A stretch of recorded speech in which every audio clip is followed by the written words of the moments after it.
হচ্ছে তার সিংহভাগ জানাচ্ছে। সময় স্বল্পতা হেতু আমি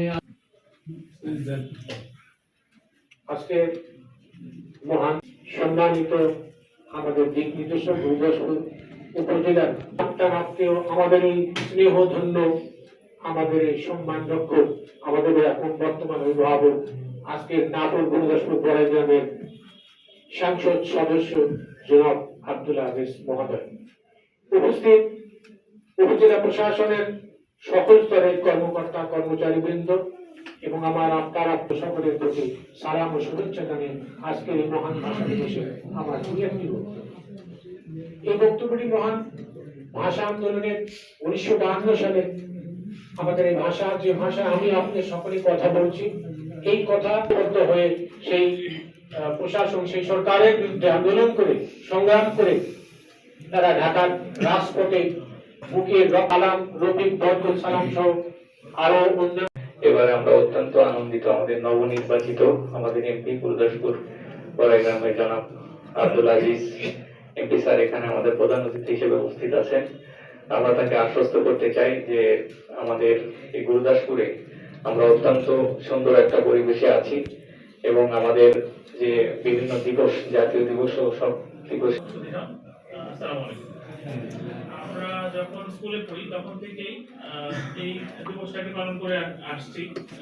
আমরা সবাই এই দিবসের সাথে সুপরিচিত।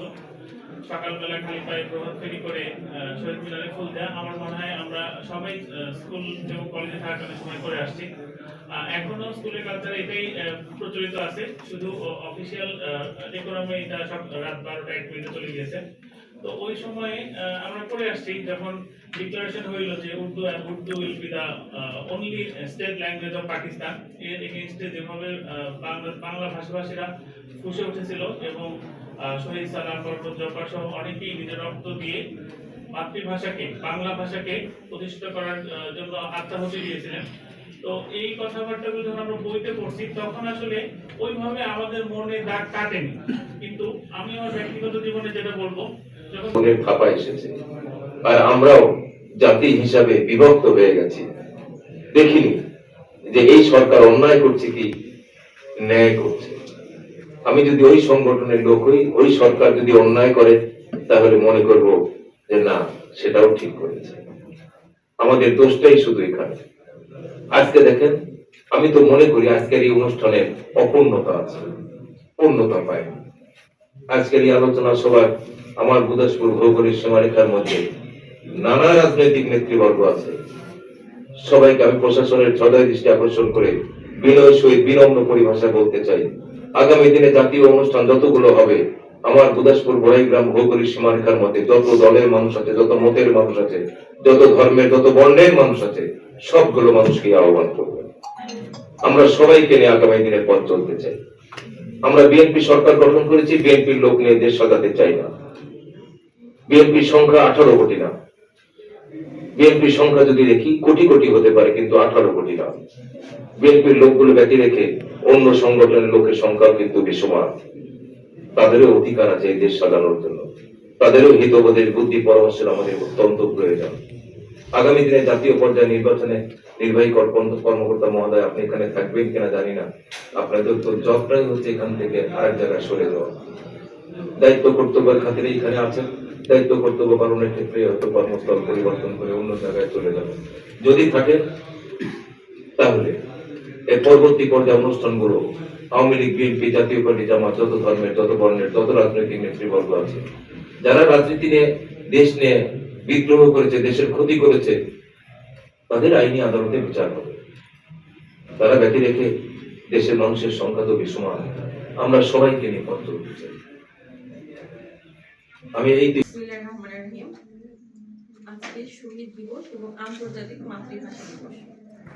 আমরা আমি ভাষা শহীদ সালাম বরকত রফিক জব্বার সহ সকল শহীদের আত্মার মাগফিরাত কামনা করে আমি আমার কথা শুরু করছি। আসলে আজকে আমাদের প্রধান অতিথি মাননীয় সংসদ সদস্য জনাব মোহাম্মদ আব্দুল আজিজের বক্তব্য শোনার পরে আর আমার কথা শুনতে খুব একটা ভালো লাগবে না, কারণ আমরা জানি আমাদের মাননীয় এমপি মহোদয় খুবই ভালো সুবক্তা। আমরা আগে থেকে জেনেছি, শুনেছি, আজকেও সেটা দেখলাম। দু একটা বিষয় না বললেও নয়, আমি একটু ছোট আকারে আপনারা সবাই জানেন, তবু 21শে ফেব্রুয়ারির প্রেক্ষাপটটা একটু মনে করিয়ে দিতে চাই। আমরা সবাই জানি আমাদের 1947 সাল দেশ বিভক্তি, ভারত পাকিস্তান দুটা রাষ্ট্র হলো। আমরা ধর্মের ভিত্তিতে একটা পাকিস্তানের সাথে যুক্ত হলাম, কিন্তু আমরা কি ভেবেছিলাম যে আমরা একটা স্বাধীন দেশের নাগরিক হব, কিন্তু সেখানে যেটা হলো আমাদের প্রতি বৈষম্যর বিরুদ্ধে প্রথম যে আন্দোলন সেটাই কিন্তু আমাদের ভাষা আন্দোলন। সেটার প্রেক্ষাপটটা শুরু হয়েছিল একটু আগে যে বললাম 1947 সালে, যখন আহত হয়েছিলেন প্রায় 60 জনের মধ্যে।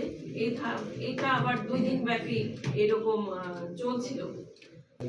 আশা ব্যক্ত করি আমাদের মাননীয় সংসদ সদস্যকে আবারও ধন্যবাদ এবং কৃতজ্ঞতা জানিয়ে, সেই সাথে এখানে যারা উপস্থিত আছেন সম্মানিত কর্মকর্তাবৃন্দ, উপস্থিত আছেন বীর মুক্তিযোদ্ধাবৃন্দ, সাংবাদিকবৃন্দ, সম্মানিত সুধীজন, বিভিন্ন দলের প্রতিনিধিবৃন্দ, সবাইকে আবারও ধন্যবাদ এবং কৃতজ্ঞতা জানিয়ে আজকের শহীদ দিবস এবং আন্তর্জাতিক মাতৃভাষা দিবসের আলোচনা অনুষ্ঠান এখানে সমাপ্ত ঘোষণা করছি।